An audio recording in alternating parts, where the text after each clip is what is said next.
Hey, this is Subspace Transmissions. I'm Tyler. And I'm Cam. Cam, on our latest podcast, we're talking about junior officers. What is life like for a junior officer? We have a fun battle between all the big-name junior officers that we met throughout Star Trek. Is Vorik a big name? He is to me, Cam. But ultimately, we had a good discussion about what we want from one Tilly going into next season. She's now an ensign, and we clearly saw like a pretty cool arc from a very... somebody who's maybe lacking in a little bit of that self-assuredness that you'd want from a Starfleet officer. She was still a cadet at that point, and she really came into her own by the end as an ensign. What did you make of Tilly throughout Season 1 of Star Trek Discovery? You could definitely tell Tilly is destined to be a fan favorite. Yeah. A little bit of inside info for people that didn't attend Las Vegas, Star Trek Creation Con. The lines for various Star Trek Discovery cast members for photo ops were, some of them were a little more modest. I'm not going to say whose were the most modest, but... Tilly's was pretty long. Mary Wiseman had a very long line, and you can tell that character's really caught on with people.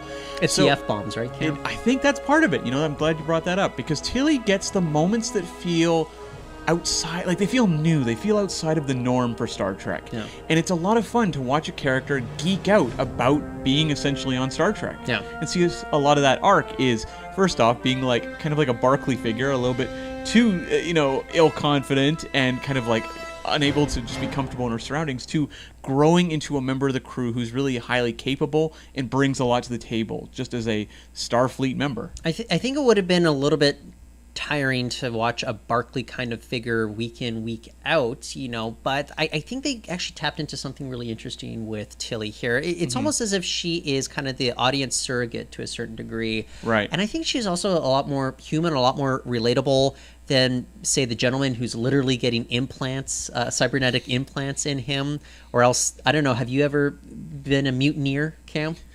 Well, only on weekends. Okay, so, and I've never been to the Mirror Universe, but look, I think the Mirror Universe is one of those kind of inflection points for the character, in which she is put into a very uncomfortable position as one Captain Killy that she has to impersonate, and I think that's really where she starts to come into her own very clearly. I think there's a couple moments that fans had really jived with. I think when she shows up in Magic to make the sanest man go mad and is like having fun at the party, I think people really love that, because she was definitely like the free spirit at the party. I think people were a little bit caught off guard by that, but when we enter the Captain Killy mode, where she's having to impersonate Killy and don this whole costume, I think that's where that character really took off for people. It was one of my favorite moments through that entire Mirror Universe arc, and one of my favorite Tilly moments, period. Yeah. So what do you exactly want from her going forward in Season 2? Because it'd be kind of disappointing if all of a sudden she's a fully fleshed out formed character. She is completely sure of herself going forward.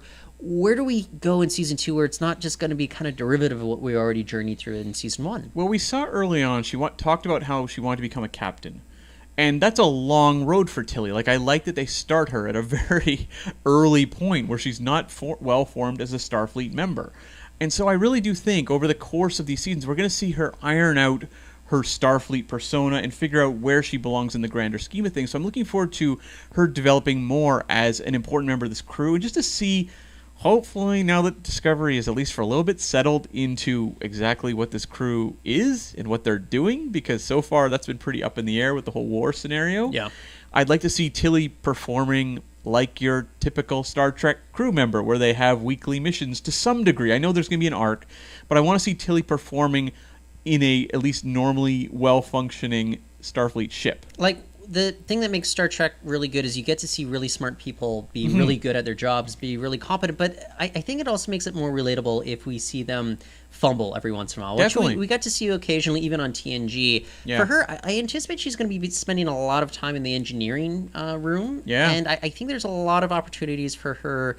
I don't know, mix things up with, say, Stamets even more. I think they actually had a good back and forth. So I'd like to see that. I'd like to see Stamets almost take her under his wing to a certain degree, and I wonder what two people that aren't socially the best could really do. And we're also going to have, of course, Burnham continue to have that kind of mentor relationship, and I really think that was key to humanizing both Burnham and Tilly with regards to that mentor-mentee relationship that works so well. Because you mentioned the command, her aspirations for command, and Burnham was like, well, if you're serious about it, let's get you running around the saucer section every morning. The Tuvok maneuver.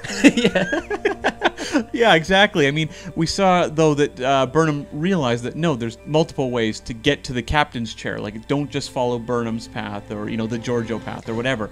And so I am looking forward to Tilly being that idiosyncratic character who's a lot of fun to watch and gets those moments like the F-bomb, although that one was a little more polarizing, I think. But we also saw in the Season 2 teaser where she's saying something like, yay science or something like that.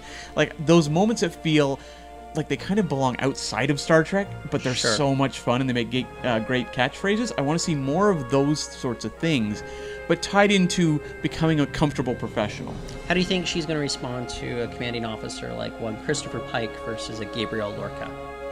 There wasn't a lot of Lorca and Tilly in Season 1, and I would hope that she gets that opportunity to, I don't know, like stick her neck out a little bit, make some, recommendations to the captain of the ship. Especially if he's crying on his bed. Over his horsies. Yeah. Yeah, I get it.